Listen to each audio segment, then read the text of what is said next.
Hey friend, thanks for listening to the Fixate Phoenix podcast. We are praying that you are blessed by this week's message. If you would like to partner with the future of Fixate, you can visit fixatephx.com/give. Formation of the fixated. So what it means to be formed into a posture of receiving, listening, and doing. And so if you've been here before, you know kind of our words that we really stand on is depth, discipline, sacrifice, and sustainability in the Spirit that lead us to a lifestyle of discipline holistically, which is what we're going to talk about in January, that helps us understand sacrifice and why we sacrifice and how we should sacrifice unto a life of sustainability in which we can walk with Him all the days of who we are. So that's kind of been the focus. And to me, this has been a message I've been thinking on for a while as it pertains to the formation of the fixated, and really all of these, the last few weeks, you can listen. We have a podcast. Audio's a little rough. It's fine. We're really perfect here. We have so many stage lights and a huge LED screen. Anyway, it's a joke. It's a joke. Sign holders. I know 3 people in here got that. But I want to talk about something, and I'm calling it the steadfast standard. The steadfast standard. And the reason I'm talking about through this today is I think that a lot of us, we go through identity crisis as believers and followers of Christ when we're faced with adversity we didn't foresee coming. And what you don't know is in the Old Testament specifically, steadfast is a word that shows up everywhere. And what I mean by that is I actually kind of did a concordance study, and what I found is steadfast in the Old Testament, variations of the word are found 97 times steadfast, but the word steadfast love is actually found 137 times. So over 200 times in the Old Testament, you see, and the Old Testament is a longer period of time than the New Testament. So you see for steadfast, steadfast, steadfast, steadfast love. Steadfast, be steadfast in me. Follow me steadfastly. And I want to break down in the Hebrew what it actually means. And that steadfast is the Hebrew word emunah. And its meaning is firmness, steadiness, and fealty. Now, if you break down fealty, it actually says faithfulness to a person, a cause, a belief, and support. So essentially when we talk about the steadfast standard, what we're talking about is a standard and way of living in which there is a rock solid disposition that does not change. Now, how many of you guys know, man, that is like, okay, God, I want the rock solid disposition that does not change. But at the same time, we also live in 2022, almost 2023. At least it's not 2020. We literally record giving me strong COVID vibes, and I'm hating every moment. Anyway, like sat in front of a camera for like a year, and it was brutal. Shout out influencers, Noah. He's like, I live in front of a camera and I don't even care.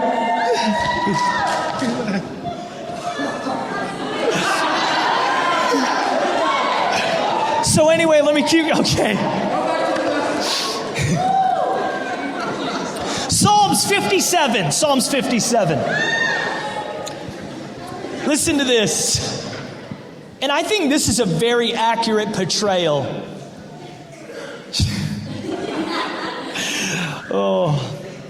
I think this is a very accurate portrayal of how life feels sometimes. And I'm going to say this, and I don't want to trigger anything, so I'm prefacing this statement. But David, and what you see in Psalms is there's tons of chapters where, and for lack of a better term, David has like these bipolar, like within like one line of each other. And how many of us can identify with that, right? But let me read this because I think this is where it's interesting, and I'm going to point out the switches here, right? Psalms 57, 5 through verse 7 in the context of steadfastness. It says this: my soul is among lions. I must lie among them who devour, among sons of mankind whose teeth are spears and arrows, and their tongue sharp as a sword. Verse 5, switch. Here we go. Be exalted above the heavens, God. Be above the earth. Verse 6, they have prepared a net for my steps. My soul is bowed down. They dug a pit before me. They themselves have fallen into the midst of it. Selah. Verse 7, my heart is steadfast. God, my heart is steadfast. I will sing.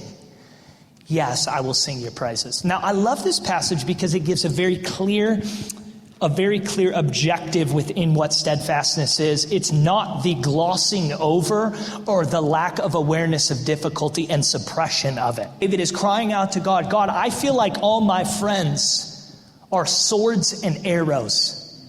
I feel like the people around me are laying a net. So there's an awareness of the difficulty, but there's a spine, a steel in the spine of how he responds to it. I'll be steadfast. I'll be steadfast. And what we're talking about within formation of the fixated and that standard of steadfastness is for a lot of us, I think that difficulty is designed to strengthen the disposition of who we are. And I was going to shout him out later, but I'm going to shout him out now. I have a friend in the front row who is with me. And for many of you guys who don't know our story, me and my wife moved here from Michigan. And when we moved here from Michigan, we left a church behind. We were supposed to take over, and me and Jack had become really close, me, his wife, and his kids. And when we told him the story of us, he wrote us a check for $20,000 the day we shared our dreams with him, right?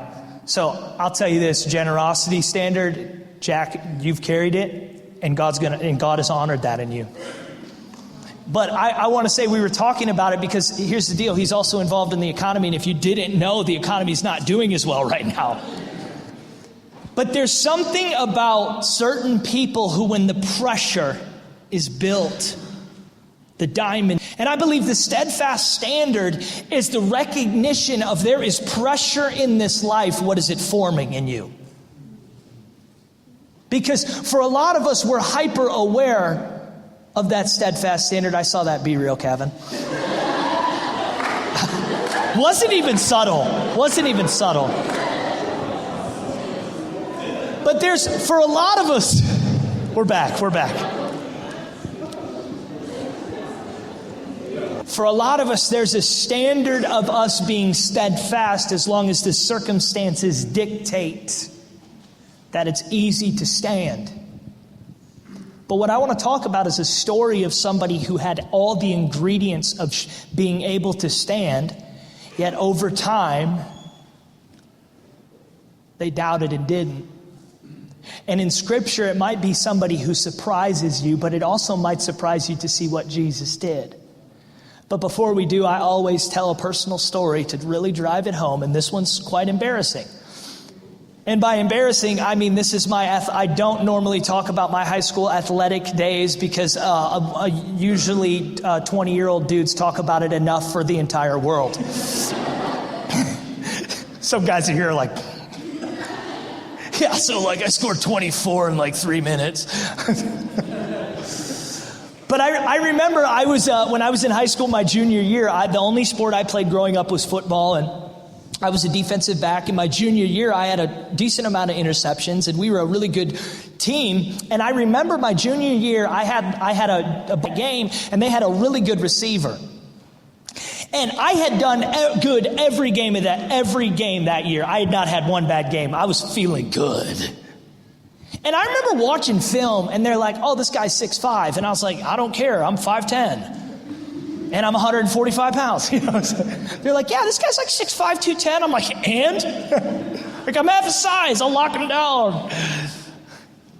So I remember we go and we're like getting ready to play him. And once again, my coach is like, oh, Mike has got this. All my teammates are like, they're undefeated. And I've had 5 interceptions that year. I mean, I'm like, feel like I'm going to lock this dude down.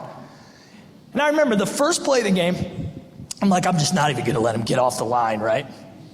And I remember I press him, get right in his face, and he runs a go route. First play of the game. And I am in his pocket. The ball's in the air. I see it, and I'm like, wow, I'm about to have number 6. Guess who caught it? Not me. So the first off, maybe jump into it. Second play of the game. Go route. Jump.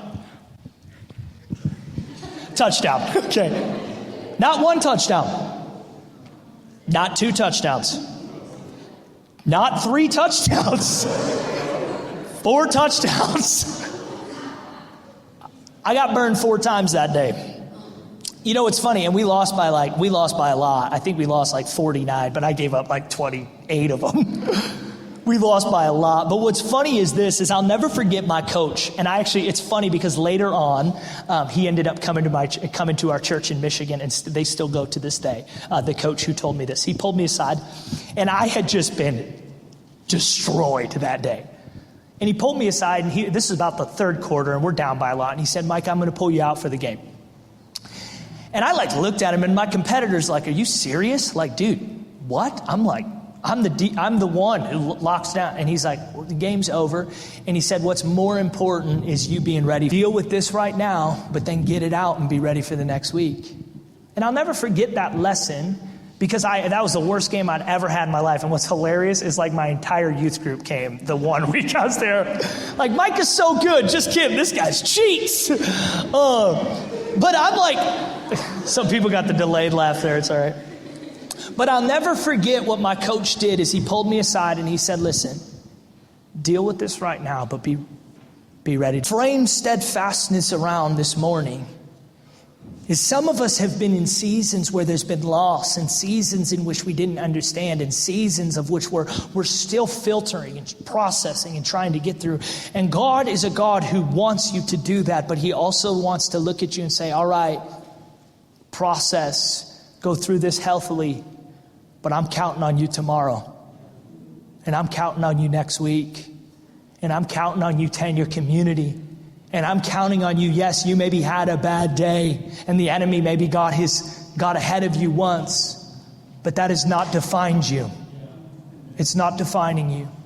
So what I want to do is I want to read a quick passage of scripture, and by quick it's 10 verses, so you guys will be okay. Luke 7:18 through 28 says this.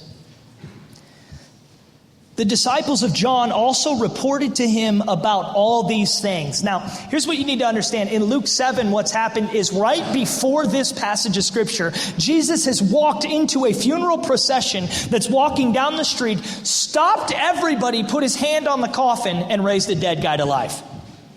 So what essentially is going on is John's disciples are going back to him, and they're like, hey, remember that dude you baptized? Yeah, he's raising people from the dead. Like blind eyes, lepers, all this stuff. Dude, he's doing it, right? So let's keep reading, because I need you to understand as we get into the meat of this passage what's going on. The disciples of John also reported to him about these things. And after summoning 2 of these disciples, John sent them to the Lord. Or are we to look for another? Hold on. Remember what I just said in the beginning? His disciples, this directly before this passage, in Luke 7, I believe it's 14 through verse 17, it's Jesus healing and raising a dead man to life. John's disciples going and reporting to him what he's doing. And this is what John does with that report. Hey, will you go ask him if he's actually the Messiah? As John baptized Jesus, but if you remember, it says the heavens have opened, a dove descends, and there's a voice from heaven saying, this is who I'm well pleased. Jesus has raised people from the dead, healed the blind, healed lepers, and here's John sending a message. Hey, can you ask if he's actually the one? The reason he's asking that is because John's in prison. And he hasn't been in prison for a short amount of time. He's been in prison for a while.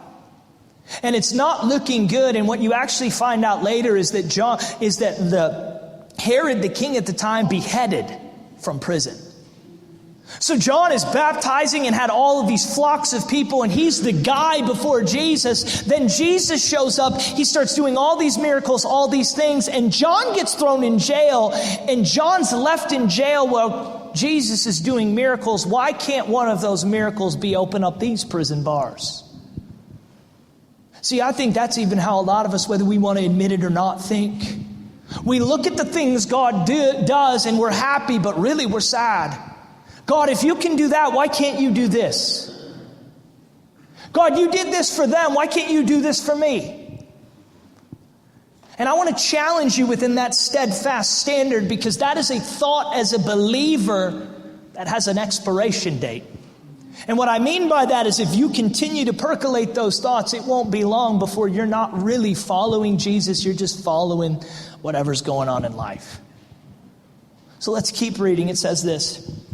John the Baptist has sent us to you to ask, are you the coming one, or are we supposed to look for another? At that very time, he had cured many. I love this. It's like Luke's including this. Jesus doesn't say this till a little later, but Luke includes this. Hey, at that very time, he had cured many people of diseases, afflictions, cast out evil spirit, and gave sight to many who were blind. Verse 22, Luke's like, I'll defend you, Jesus. And he answered and said to them, go and report to John what you have seen and heard. People who were blind receiving sight, and people who were deaf hear, dead people raised, and people who are poor have had the gospel preached to them. And blessed is the one who does not take offense at me.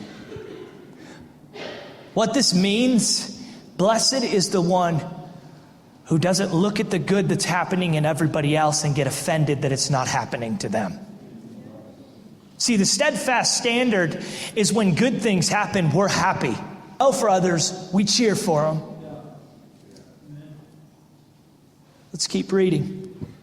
When the messengers of John had left, he began to speak to the crowds about John. What did you go out to the wilderness to see? This is Jesus' response to John. He's been questioned in front of his disciples about his authority by, in that day and time, the most godly man outside of Jesus on the face of the earth. Has asked about, is this the one? And this is Jesus' response to that doubt and unbelief. He says this, what did you go out into the wilderness to see? A reed shaken by the wind? But what did you go out to see? A man dressed in soft clothing. Those who are splendidly clothed and live in luxury are found in royal palaces. But what did you go to see? A prophet? Yes. Isn't it interesting that prophet just questioned if he's the Messiah, and he looks at the prophet and reminds that he is. See, in your questioning, I think a lot of the times you're questioning God and saying, I know you, my child.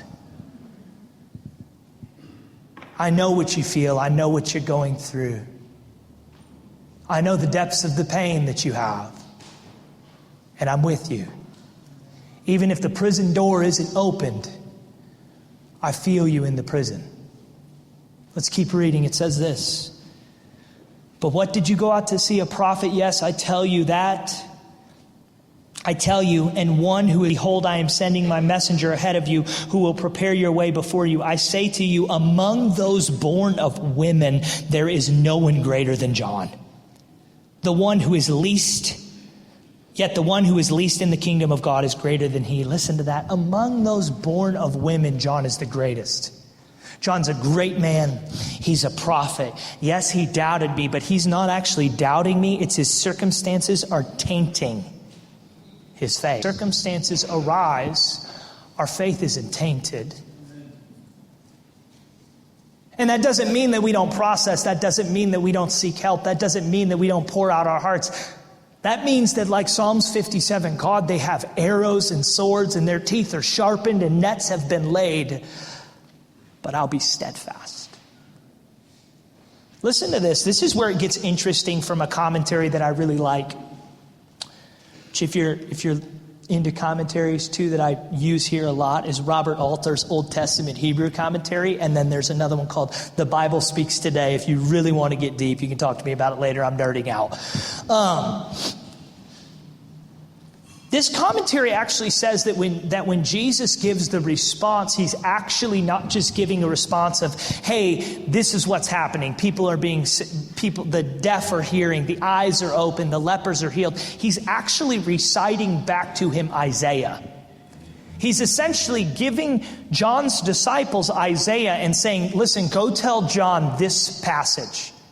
And if you know anything about John as a prophet, he has studied ingrained Testament, especially Isaiah. Isaiah and Jeremiah, the two most famous prophet books that people lived through at that time. Now listen to what that passage is. Isaiah 35, 5-6. It says this: "Then the eyes of those who are blind will be opened, the ears of those who are deaf will be unstopped. Those who limp will leap like deer, and the tongues of those who cannot speak will shout for joy. For waters will burst forth in the wilderness and streams in the desert." So Jesus who lines, and then John can kind of fill in, oh, he's quoting Isaiah. Now we're going to get real nitty-gritty nerdy here for a second, because what you maybe don't know, I read Isaiah 35, 5-6, where Jesus says, hey, the ears are open, the eyes are open, the lame are walking, the mute are speaking. But in the passages before that response, it says this: "Strengthen the exhausted and make the feeble strong. Say, fear not. Behold, your God will come with a vengeance. The retribution of God will come." Listen, the most easiest way for you to understand. He responds to John's messengers, quoting Isaiah. And the specific passage that he quotes of Isaiah, John has to know that right before then is a rock passage for getting through tough times. It's probably a passage he'd said in prison or he dwelled on in the past. But that passage of scripture, don't be anxious, be strong. I'll avenge you. I'm with you. Think about that, right? Not only does he give him a passage that in the context he's going to know, and ultimately God's going to confirm, hey, I'm with you, I see you, and I love you. But we also know that Jesus doesn't just reaffirm him, but he reaffirms him in front of everybody else. He's a prophet, and he's one of the greatest men ever born of a woman. See, this is what you have to understand with Jesus as it becomes to steadfast in you. He will reaffirm your heart, you're going to live. And that's what's sad today, is we've let circumstances dictate our spirituality more than we've let our disciplines, our habits, and our lives do it. And what I mean by that is being formed in the image of Christ, being rooted in prayer, being rooted in a sanctuary, being rooted in scripture, being rooted in community, being rooted in generosity, being rooted. These things are not just things where it's like, oh, that's a really cool cosmic idea. And even when the doors aren't open, you trust that he's there with you. So what I want to do is I want to give us just a couple quick things how to raise the standard of your steadfastness. How do you raise the standard of your steadfastness? And the first one is this: if you have stress response behavior, make sure it's filtered through God.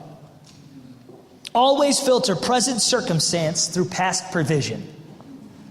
I'm going to tell you this right now. We are having growing pains, if you couldn't tell, here at Fixate.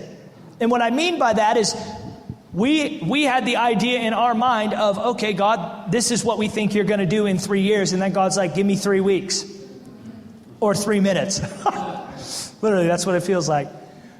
But what's funny is I'm facing problems because of provision. And I want to say this to you. I believe a lot of us, we're looking at the problems we're facing and not the provision that he's got us through. Not what he's provided before and doubting that he'll provide it again. I'm sorry. It's just so sad to me that we live in one of the wealthiest, most affluent countries in all of the world, and we doubt that God can provide. And I would even say this to you as somebody who follows Jesus. I'm keenly aware of my stress response behavior because me and my wife talk about it. First one is traffic. And I'm going to need an exorcist for that one. But the second, this myself, is the little things that I can control in my life because everything seems so out of control. The little things that I can control when they're out of control get a borderline demon.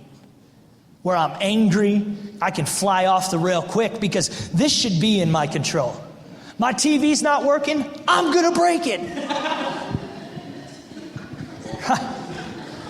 Shirt, I'm going to burn this thing. I should be there in 26 minutes. Traffic is making me be there in 33 minutes. I'm going to slash tires. And what it is it's those, what's funny is me and my wife, if you didn't know this, we moved here a little over a year ago knowing 2 people. And what's funny is I've always trusted God things that he's like, hey, you need to learn to let these things roll off. You need to learn how to deal with these things. You need to learn to not let your anger just bubble up out of the surface like the magma coming from a volcano, and assess why that's happening. See, and what's funny is when I think about my life, where I thought I'd be right now versus where I thought I'd be a year ago, provision has been everywhere. But it's so easy to focus on the problems instead of recognize the provision that he's had in your life. And I want to challenge all of us today to make sure that we're filtering what had happened. What's happened in our life. See, John, think about it. If he would have filtered the experience he was going through with what God had done for him, he baptized him, heavens open, God's literal words, this is my son. It's like a couple months later, or maybe a year later, he's going to be like, hey, are you the son that the cloud said you were? I mean, his disciples, hey, Jesus just raised a dead guy. Like stopped a funeral procession, raised him back to life. Hey, can you ask him if he's really the guy? I mean, think of what he was feeling. And man, that's the toughest thing as believers, is if we look at what we've seen and what God's gotten us through, rather than what we're feeling, we might find that there's a strength there. There's a comfort there. Oh God, You've done it before. I trust you'll do it again. The second thing, the enemy will try to get you to believe at some point in your life, God does not love you and he does not see you. And I need you to get this last part. Prepare for it. We would sit here and say, well, I do all the Christian activities. I do Christian stuff. But I want to challenge you in the depths of that. How are you individually, with no one around, with no distraction, preparing for the day when you're going to need to stand on your own? Remember what it said, Luke 7:23, blessed is anyone who does not take offense at me. Think of that through the lens of the point, right?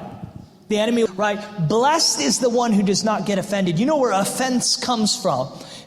When we get offended at God, it's mostly because he is confronting our control, personal ideology, or opinion of how he works and why he should work for us.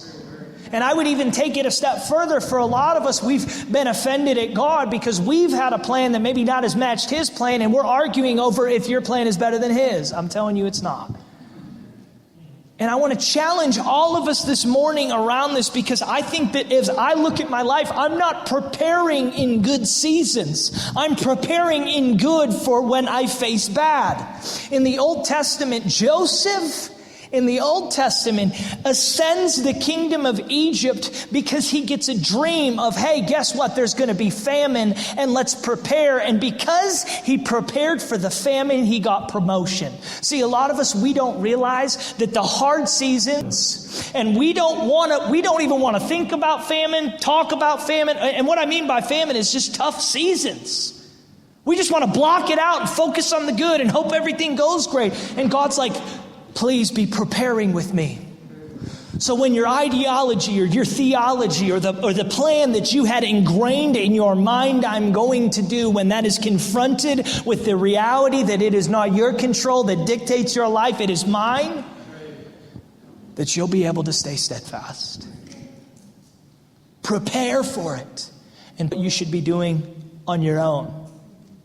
Imagine this, if every sermon I ever taught was just from being in environments like this. These sermons that I teach come from the preparedness of my life. And what's nice is you guys get the overflow, because me and my wife have built in habit, rhythm, discipline, and structure of receiving to prepare. So when we get bad news, when things aren't going right, when, wow, we thought that was going to happen, or God so far exceeds our plan and now it feels way more out of control, God, I'm prepared to obey. I'm to not focus on pain, but to continue to trust and believe. Doesn't mean I don't process it. Doesn't mean that I don't go about it in a healthy manner, but it does mean that I don't doubt you. It does mean that I don't not trust you. It does mean that I don't walk away from you. See, that's what preparedness is for. We need an I won't quit mentality. And I would even say this, you have freedom to question, but take away your freedom to quit. You have freedom to question as John did, but take away that ability to walk away and quit. My last thought is this, Jesus will always stand for you even if you question if it's worth standing with him.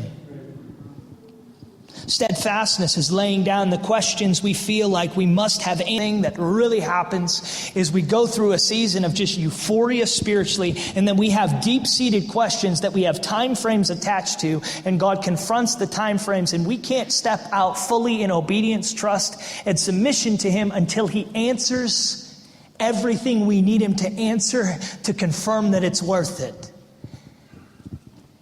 Sometimes it doesn't feel worth it. But I'll tell you this, looking back at my life, it's deny and overlook and stuff down your feelings. But I am saying make sure your feelings have an ability to see aerially and not just what's right in front of you. You know, a few years ago, I was going through a real busy time, and it was a time actually that I'm super grateful for. I was working a ton at the church. I was trying to flipping a house and doing all this stuff and traveling, and I was just getting destroyed. And I remember this after a small group one night, I was driving a kid home. And as I was driving this kid home, he looked at me and he said, "Hey, do you mind if we stop somewhere?" And I said, "Yeah, where do you want to stop?" He said, "Can we stop at a Walgreens? Because I haven't had a toothbrush in 2 months." And I remember I said, "Absolutely. Let's get you a toothbrush. Let's get you some toothpaste." And this was a newer kid in our youth ministry years ago. And I stop and I get him toothbrush and toothpaste. "Hey, do you mind if we go through a McDonald's drive-thru? Because I don't normally get dinner on weeknights." "Absolutely, we'll go through a drive-thru." We go through a drive-thru. I drop him off. I remember I drive a mile away. I park my car and I start crying and I say, "God, I'm so sorry. I'm so sorry that I've overlooked your provision and blessing. That my circumstance and my situation has reframed the problems and the pain I'm feeling as this incredible weight that I'm not going to get off my back. Thank you for sending that to me, because I'm grateful now." I got to buy him a toothbrush and some food. House, God, that's overwhelming. I'm sorry that I'm traveling to speak to all these places and have an incredible stable job and income and all. Isn't it interesting what happens when God tries to get our attention, if our attention is on him, what he might do? And I want to challenge you today to be steadfast, but more than that, to stay steadfast in pursuing and trusting the blesser, even when it feels like life hasn't been a blessing. And you might find that one day you wake up and the pain isn't as sharp. He may have carried you through to the other side. Let's stand to our feet. I want to read this over you. You know, if you've been here, this is a habit we do here. So with nobody leaving or moving around, we write out a prayer that I just pray over every person who comes here. That's just the sermon encapsulated. And whatever your receptivity is, whether that's opening, just be here in this moment as I recite this prayer.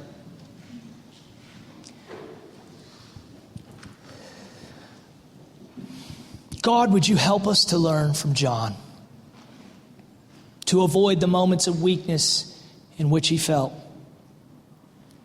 Oh, would you train our hands and our hearts to be steadfast, that when the seasons of what we feel like prison and persecution come, we don't doubt the one who is still on the throne, even in the midst of a fallen world. That when we feel locked out of happiness and feel trapped in a prison of bad circumstance after bad circumstance, we develop the steel in our spines to stand.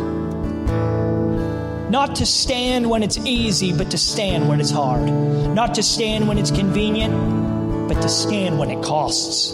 Not to stand when everyone else is doing. But even in the closet of our secret sin, we choose righteousness. Even in the pain of loss, we press into your spirit of strength, retreat, how to re-engage. When we want to isolate, how to go deeper in life-giving community. When the last thing we want to do is worship, how to raise our hands once again. And when the Bible feels the furthest from the truth, to continue to pursue it in hopes of it changing our truth. Today, we take a new grip with our tired hands. We strengthen our weak knees. We mark out a straight path for our feet so that they're strong through the pain we've blazed, knowing both pain and loss and the joy of victory. Would you make a new standard in us today? One in which at the end of our days, we can with full confidence know we stayed true and that we stayed steadfast.